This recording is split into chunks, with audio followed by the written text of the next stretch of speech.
दर्शक महानुभावहरू नमस्कार। स्मार्ट खबरको न्युज बुलेटिनमा यहाँहरूलाई हार्दिक स्वागत छ।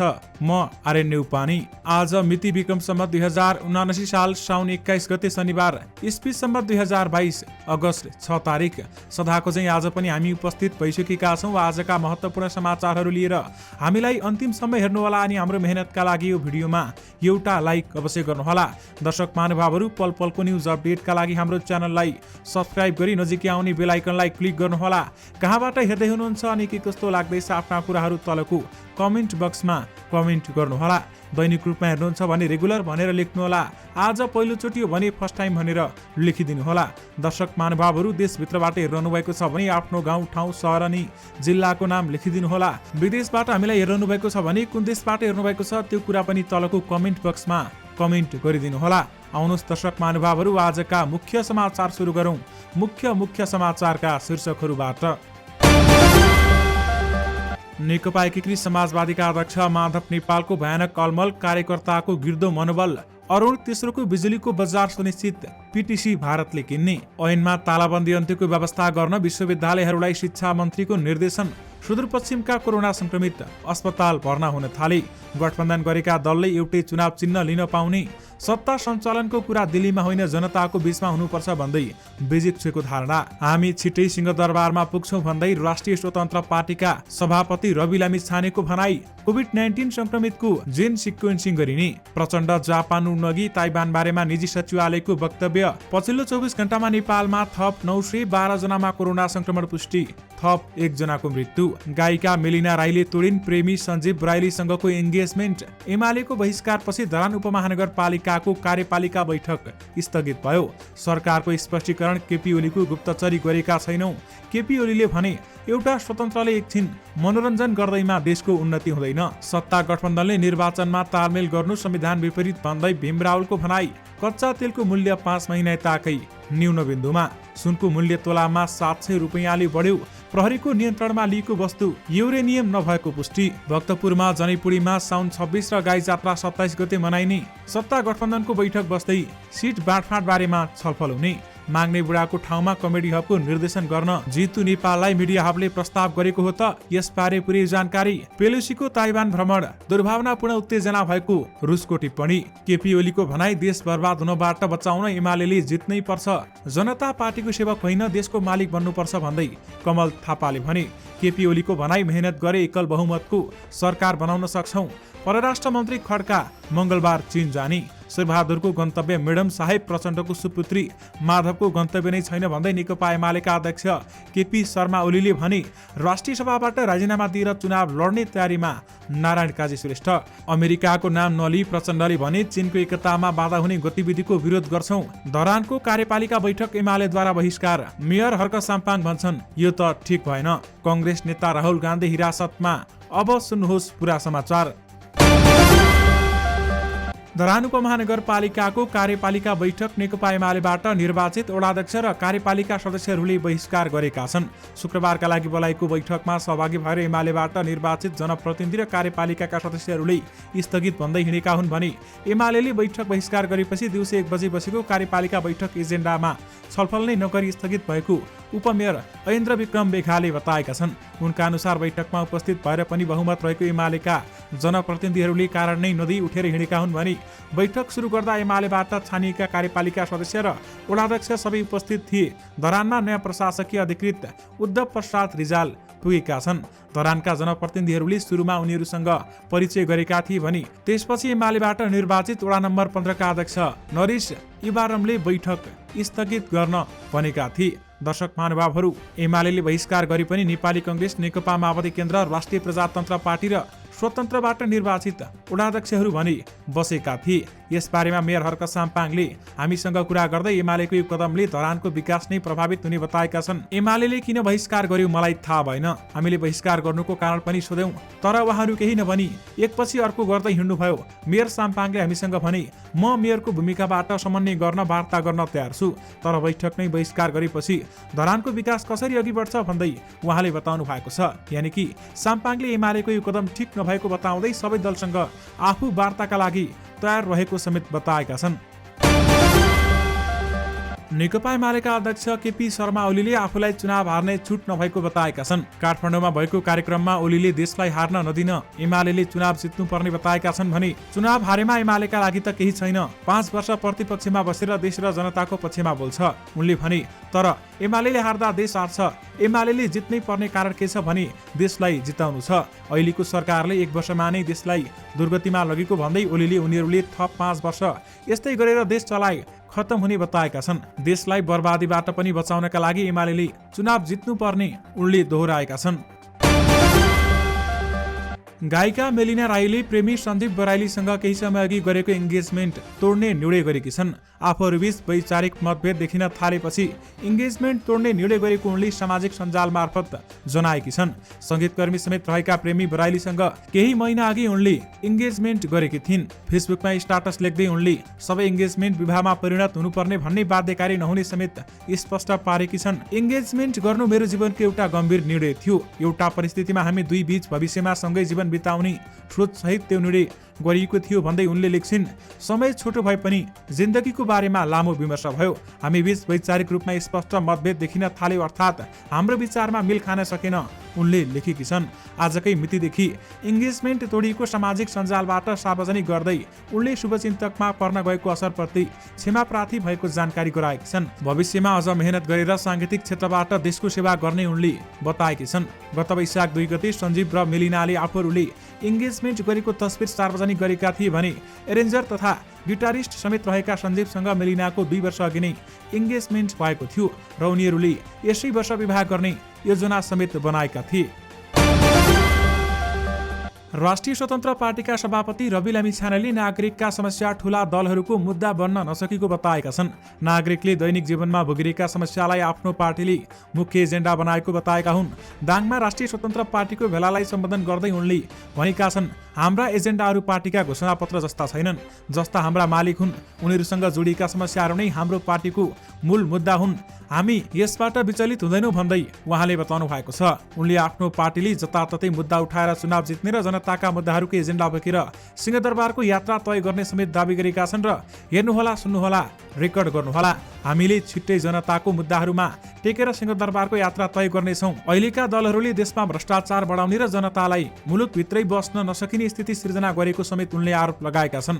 उनले त्यसको विकल्पमा राष्ट्रिय स्वतन्त्र पार्टी खडा भएको बताएका हुन्। 2 वा त्योभन्दा बढी दलहरूले गठबन्धन गरेर एउटै निर्वाचन चिन्हबाट निर्वाचन लड्न खोजेमा त्यो सुविधा पाउने भएका छन्। निर्वाचन आयोगले दल दर्ताको सार्वजनिक सूचना निकाल्दा गठबन्धन गरेर एउटै निर्वाचन चिन्हबाट समेत निर्वाचन लड्न सक्ने सुविधा दिएको हो। राजनीतिक दल सम्बन्धी ऐन 2073 को दफा 49 मा 2 वा त्योभन्दा बढी दलहरू एकल निर्वाचन चिन्ह लिई निर्वाचनमा भाग लिन पाउने व्यवस्था रहेको छ। त्यसका लागि 2 वा 2 भन्दा बढी दलले कुनै पनि दलको निर्वाचन चिन्ह लिएर संयुक्त रूपमा निर्वाचनमा भाग लिन पाउनेछन् भने उनीहरूले आफूहरूको बाहेक अन्य कुनै पनि निर्वाचन चिन्ह लिएर पनि निर्वाचनमा जान पाउनेछन् भन्दै बताइएको छ।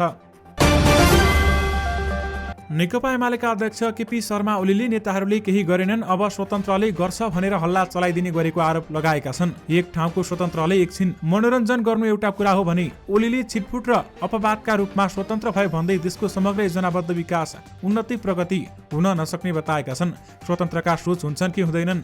ओलीले भने हुन्छन् भने बेग्ला बेग्लै सोचका मान्छेहरू आएर एउटै तालमा कसरी जान्छन्? सरकारमा पुग्न मात्र स्वतन्त्र भनेको हो कि भन्ने प्रश्न गर्दै ओलीले भनेका छन्। सरकारमा पुगेपछि कसको सोच कसले मान्ने हुने कुरै होइन त्यो, तर एउटा के हल्ला चलाइदिन्छ भने स्वतन्त्र भनेर हल्ला चलाइदिन्छ, सम्भव हुने कुरै होइन त्यो भन्दै बताइएको छ। दर्शक महानुभावहरू, पछिल्लो समय देशभरमा स्वतन्त्र उम्मेद्वारहरू उठिरहेका छन्। काठमाडौँ महानगरपालिकामा बालेन शाहले मेयरमा स्वतन्त्र उम्मेदवारी दिएका थिए, त्यसपछि उनले मेयरमा पनि जिते। त्यसैगरी धरानमा पनि हर्क साम्पाङले स्वतन्त्र उम्मेदवारी दिएर जितेका थिए। त्यसैगरी धनगढीमा पनि स्वतन्त्र उम्मेदवार गोपाल हमालले जितेका थिए।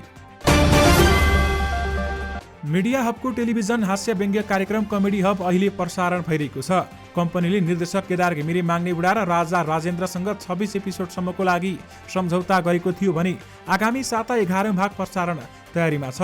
5 तारिक सुल्टी होटलमा धुमधामसँग सोको औपचारिक घोषणा पनि भएको थियो भने निर्देशक माग्ने बुढाले नेपाली कमेडी सोमा यसले अलग्गै छाप छाड्ने पनि बताएका थिए। तर 10 एपिसोड पुरा नहुँदै बाँकी भागको निर्देशनका लागि मिडिया हबले जित नेपाललाई प्रस्ताव गरेको बुझिएको छ। स्रोतका अनुसार माग्ने बुढाको प्याटर्न अनुसार उक्त सोले अपेक्षित ढङ्गले हाइप नलिएपछि मिडिया हबले उनको विकल्प सोचेको हो। तर जितुले प्रस्ताव अस्वीकार गरिदिएका छन्। उनी निकट स्रोतका अनुसार गत साता यस्तो प्रस्ताव आएको थियो। जितुले आफू मुन्देको कमेडी क्लब ल्याउने तयारीमा रहेको जवाब दिएर प्रस्ताव टारेका थिए। जितुले यस्तो बेलामा सुटिङका लागि सेट खोजिरहेका छन् तर पाएका छैनन्, जसले गर्दा छायाङ्कनमा ढिलाइ भइरहेको छ भन्दै बताइएको छ। अन्तर्राष्ट्रिय बजारमा कच्चा तेलको मूल्य 5 महिना यताकै न्यून बिन्दुमा झरेको छ, यानि कि सस्तो भएको छ। नेपालले प्रशोधित रूपमा खरिद गर्ने ब्रेन्ट कच्चा तेलको मूल्य आज प्रति ब्यारेल $94.63 कायम भएको छ। ब्रेन्ट कच्चा तेलको मूल्य गत 24 फागुनमा हालसम्मकै उच्च बिन्दु $124 थियो भने कच्चा तेलको मूल्य 5 महिना यता $30 प्रति ब्यारेलमा घटेपछि यसले नेपाल जस्तो तेलको मूल्यका कारण सङ्कट उन्मुख रहेको अर्थतन्त्रलाई राहत पुग्ने अनुमान गरिएको छ। कच्चा तेलको मूल्य घट्नुलाई तेल उत्पादक वा आपूर्तिकर्ता मुलुकहरूको संगठन ओपेक प्लसको निर्णय प्रमुख मानिएको छ भने संगठनले सेप्टेम्बर महिनाका लागि कच्चा तेलको उत्पादन बढाउने एकै दिन 1 लाख ब्यारेलले बढाउने निर्णय समेत गरेको थियो। यानि कि कच्चा तेलको मूल्य 5 महिना यताकै न्यून बिन्दुमा झरेको छ। त्यसपछि नेपालमा पनि तेलको मूल्य घट्न सक्ने बताइएको छ। नेकपा एमालेका नेता तथा सांसद डाक्टर भीम रावलले विपरीत सिद्धान्त हुँदाहुँदै गठबन्धनका दलहरूले आगामी निर्वाचनमा तालमेल गर्नु संविधान विपरीत भएको बताएका छन्। शुक्रबार काठमाडौँमा आयोजित एक अन्तर्क्रियामा बोल्दै नेता रावलले गठबन्धनमा आबद्ध राजनीतिक दलहरूको आफ्नो सिद्धान्त भएकाले गठबन्धनले आगामी निर्वाचनमा तालमेल गर्नु संविधान विपरीत हुने बताएका छन्। उनले जनताको मत निश्चित विचारधारा दर्शन र कार्यक्रममा आधारमा लिने संवैधानिक व्यवस्था भएकाले विपरीत सिद्धान्त भएका राजनीतिक दलहरूले तालमेल गर्नु गलत भएको बताएका छन्। नेता रावलले यस प्रकारको गठबन्धनले देशको राजनीतिलाई सिद्धान्तहीन, आदर्शहीन र गन्तव्यहीन दिशातर्फ धकेल्ने बताएका छन्। आगामी निर्वाचनमा सबै राजनीतिक दलहरूले आफ्नो सिद्धान्त र नीतिमा अगाडि बढेर आफ्नो घोषणापत्रका आधारमा मत माग्नुपर्ने उनको भनाइरहेको छ। सरकारले प्रमुख प्रतिपक्षी दलका नेताको गुप्तचरी नगरेको स्पष्टीकरण दिएको छ। नेकपा एमालेका अध्यक्ष केपी शर्मा ओलीले आफ्नो घर अगाडि गुप्तचर खटाएको र नागरिकको फोन ट्यापिङ गरेको दावी गरेका थिए। तर शुक्रबार मन्त्री परिषदका निर्णयहरू सार्वजनिक गर्न आयोजित पत्रकार सम्मेलनमा सरकारका प्रवक्ता एवं सञ्चार मन्त्री ज्ञानेन्द्र बहादुर कार्कीले ओलीको दावी खण्डन गरेका थिए। गुप्तचर खटाएको र फोन ट्यापिङ गरेको दावी निराधार भएको भन्दै उनले भने यस्तो भ्रममा कोही पनि नपर्न हुन अनुरोध छ भन्दै बताइएको छ। सरकार व्यक्तिको स्वतन्त्र र गोपनीयताको अधिकारप्रति सचेत रहेको र यसको सम्मान तथा सम्वर्धन गर्न प्रतिबद्ध रहेको समेत मन्त्री कार्कीले बताएका छन्। पछिल्लो 24 घण्टामा नेपालमा थप 912 जनामा कोरोना भाइरस कोभिड-19 को संक्रमण पुष्टि भएको छ भने थप 1 जनाको मृत्यु भएको छ। स्वास्थ्य तथा जनसङ्ख्या मन्त्रालयका अनुसार 6491 जनाको परीक्षणमा 912 जनामा कोरोना संक्रमण पुष्टि भएको हो भने जसमध्ये 2941 जनाको पीसीआर परीक्षण गर्दा 529 जना र 3550 जनाको एन्टिजन परीक्षण गर्दा 383 जनामा कोरोना संक्रमण देखिएको मन्त्रालयको भनाइरहेको छ। यससँगै कोरोना भाइरसको सक्रिय संक्रमितको संख्या 5760 पुगेको छ भने पछिल्लो 24 घण्टामा 370 जना कोरोना संक्रमण मुक्त भएका छन्। मन्त्रालयका अनुसार 5587 जना होम आइसोलेसनमा रहेका छन् भने 173 जना संस्थागत आइसोलेसन र 42 जना आइसियुमा रहेका छन्। यस्तै 2 जनाको भेन्टिलेटरमा राखेर उपचार भइरहेको पनि मन्त्रालयले बताएको छ। आज थपिसँगै नेपालमा कोरोना संक्रमितको कुल संख्या 11,33,525 पुगेको छ। नेकपा माओवादी केन्द्रका अध्यक्ष प्रचण्डले ताइवानको पछिल्लो घटनाक्रमप्रति गम्भीर ध्यानाकर्षण भएको बताएका छन्। प्रचण्ड शुक्रबार बेलुकी जापान जाने तयारीमा थिए भने त्यसैगरी उनको निजी सचिवालयले वक्तव्य जारी गर्दै ताइवानको पछिल्लो घटनाक्रम बारेमा बोलेको हो। प्रचण्डको सचिवालयले भनेको छ, हाम्रो देश नेपाल र हाम्रो पार्टी एक चीन नीतिप्रति प्रश्न छ। चीनको राष्ट्रिय एकताप्रति बाधा हुने कुनै पनि गतिविधिप्रति हाम्रो विरोध रहन्छ भन्दै बताइएको छ भने चीनको विरोधका बीच अमेरिकी सभामुख न्यान्सी पेलोसीले ताइवानको भ्रमण गरेकी छिन् भने त्यसपछि चीनले ताइवानलाई लक्षित गरी मिसाइल परीक्षण समेत गरेको छ। नेपाल किसान मजदुर पार्टी नेमकिपाका अध्यक्ष नारायणमान बिजुक्छेले अहिलेको सत्तारूढ दलहरू जनताको विरुद्धमा गएको आरोप लगाएका छन्। पोखरामा पत्रकारसँग भेटघाट कार्यक्रममा उनले यस्तो बताएका हुन् भने उनले अहिलेको सरकार वामपन्थी तोड्न दक्षिणपन्थी मिल्न नपाउने बताएका छन्। उनले राजनीतिक पार्टीहरू चुनाव अघि जनतामाझ लगेका घोषणापत्र कार्यान्वयन गर्नमा नलागेको बताएका छन् भने अध्यक्ष बिजुक छेले चुनावमा गठबन्धन गर्नुभन्दा पहिले चुनाव घोषणापत्र आवश्यक रहेको बताएका छन्। उनले चुनावलाई कसरी लैजाने, देशमाथि पार्टीहरूको बहुमत आयो भने सरकारमा गयो भने के काम गर्ने, जनताका निम्ति देशको निम्ति के गर्ने, त्यो स्पष्ट भाषामा आउन जरुरी रहेको बताएका छन्। त्यसैगरी सत्ता सञ्चालनको कुरा दिल्लीमा होइन जनताको बीचमा हुनुपर्छ भन्दै बिजुक छेले भनेका छन्। दर्शक महानुभावहरू, तपाईहरूलाई थाहा नै छ प्रचण्ड र शेरबहादुर देउवाकी पत्नी भारत पुगेका थिए अथवा भारतको दिल्लीमा पुगेका थिए। भारतको दिल्लीमा प्रचण्डले भनेअनुसार सत्ता सञ्चालनको कुरा दिल्लीमा भएको थियो भन्दै बताइएको छ, यानि कि दिल्लीमा गरिएको थियो। उनले सत्ता सञ्चालनको कुरा दिल्लीमा होइन जनताको बीचमा हुनुपर्छ भन्दै बिजुक छेले आफ्नो धारणा राखेका हुन्। दिल्ली प्रहरीले शुक्रबार कांग्रेस नेता राहुल गान्धी लगायतलाई पक्राउ गरेको छ। महँगी लगायतको विरोधमा प्रदर्शन गरिरहेका 50 सांसद सहित कांग्रेसका 200 भन्दा बढी कार्यकर्तालाई प्रहरीले पक्राउ गरेको हो भने कांग्रेसले शुक्रबार महँगी बेरोजगारी र कयौं खाद्यवस्तुलाई जीएसटी वस्तु तथा सेवा करको दायरामा ल्याउने विरोध गरेको थियो। एक वरिष्ठ पुलिस अधिकारीको प्रदर्शन अखिल भारतीय कांग्रेस समिति एआईसीसी को कार्यालय नजिकै सुरु भएको थियो भने प्रदर्शनका क्रममा प्रहरी उपायुक्त नयाँ दिल्ली अमृता गुगुलतको हातमा चोट लागेको र प्राथमिक उपचार गरिएको समेत उनले बताएका छन्। यानि कि कांग्रेस नेता राहुल गान्धीलाई हिरासतमा लिएको छ। नेकपा माओवादी केन्द्रका नेता नारायण काजी श्रेष्ठले राष्ट्रिय सभा सदस्यबाट राजीनामा दिएर प्रतिनिधि सभा चुनावमा उठ्ने तयारी गरेका छन्। श्रेष्ठले गोर्खा क्षेत्र नम्बर 2 बाट गठबन्धनको तर्फबाट चुनाव लड्ने तयारी गरेका हुन् भने पार्टीले टिकट दिएमा श्रेष्ठले राष्ट्रिय सभाबाट राजीनामा दिएर चुनाव लड्ने उनको सचिवालयका एक सदस्यले बताएका छन्। उहाँ स्थानीय चुनावमा निकै खट्नुभयो। गोर्खाका कुल 11 स्थानीय तहमध्ये 9 पालिका जिताउन लागि पर्नुभयो भन्दै ती सांसदले भनेका छन्। जिल्लाका नेता कार्यकर्ताहरूलाई भेटिराख्नु भएको छ। सबै परिस्थितिले उहाँले चुनाव लड्ने तयारी गर्नुभएको छ भन्दै बताइएको छ। परराष्ट्र मन्त्री नारायण खड्का अर्को साता चीन भ्रमणमा जाने भएका छन्। चीनिया समकक्षी वाङ यीको निमन्त्रणामा खड्का मंगलबार चीन जान लागेका हुन्। परराष्ट्र मन्त्री खड्का र चीनिया विदेश मन्त्री वाङ बीच सान्दोङ प्रान्तको छिन्दावामा बुधबार भेटवार्ता हुने तय भएको परराष्ट्र मन्त्रालयले जनाएको छ। परराष्ट्र मन्त्री खड्का बिहीबार नेपाल फर्किने कार्यक्रम रहेको छ। राष्ट्रिय प्रजातन्त्र पार्टी राप्रपा नेपालका अध्यक्ष कमल थापाले जनता पार्टीको सेवक नभई देशको मालिक हुनुपर्ने बताएका छन्। आगामी 4 मङ्सिरमा हुने प्रतिनिधि सभा र प्रदेश सभा निर्वाचन बारेमा टिप्पणी गर्दै अध्यक्ष थापाले सत्तामा पुग्न विदेशी शक्ति गुहार्ने प्रवृत्तिको अन्त्य हुनुपर्ने बताएका छन् र यो सबैको अन्त्यको लागि जनता पार्टीको सेवक होइन, स्वाभिमानी स्वतन्त्र नागरिक र देशको मालिक बन्नुपर्ने छ उनले फेसबुकमा लेखेका छन्। उनले 4 मङ्सिरमा हुने निर्वाचनले सर्वसत्तावाद, भ्रष्टाचार, बेरोजगारी, धर्म परिवर्तनको समेत अन्त्य गर्नुपर्ने बताएका छन्। त्यसका लागि नागरिक स्वाभिमानी हुनुपर्ने उहाँको भनाइरहेको छ। सत्ता गठबन्धनको बैठक बसेको छ। निर्वाचन मिति घोषणापछि सत्ता गठबन्धनका नेताहरूको बैठक बसेर छलफल गर्न लागेको र यो पहिलो बैठक भएको बताइएको छ। सरकारले बिहीबारको मन्त्री परिषद बैठकबाट प्रतिनिधि सभा र प्रदेश सभा निर्वाचनमा आगामी मङ्सिर 4 गते एकै चरणमा गर्ने निर्णय समेत गरेको थियो।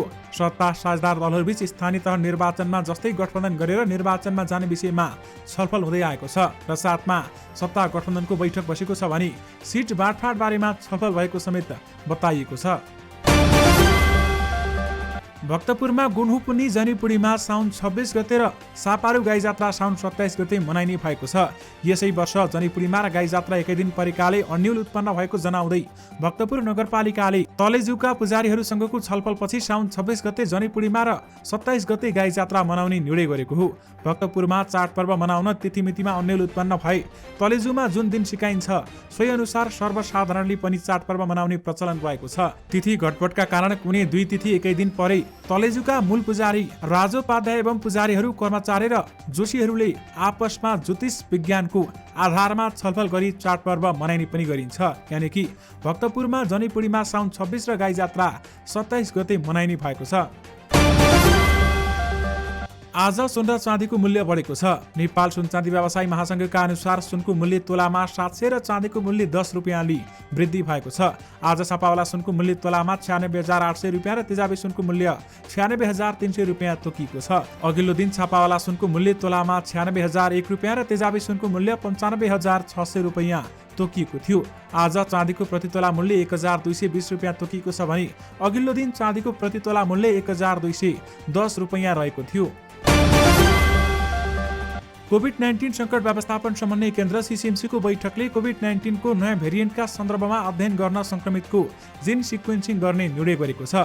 प्रधानमन्त्री तथा मन्त्री परिषदको कार्यालय सिंहदरबारमा आज बसेको सीसीएमसीका पदाधिकारीको बैठकले स्वास्थ्य तथा जनसङ्ख्या मन्त्रालयले कोरोना भाइरस संक्रमणबाट मृत्यु भएका सबै व्यक्ति तथा आइसियु र एसडियुमा रहेका बिरामीमध्ये प्राविधिक रूपले सम्भव भएसम्म कोभिड-19 भाइरसको जिन सिक्वेन्सिङ गर्ने व्यवस्था मिलाउने निर्णय गरेको हो।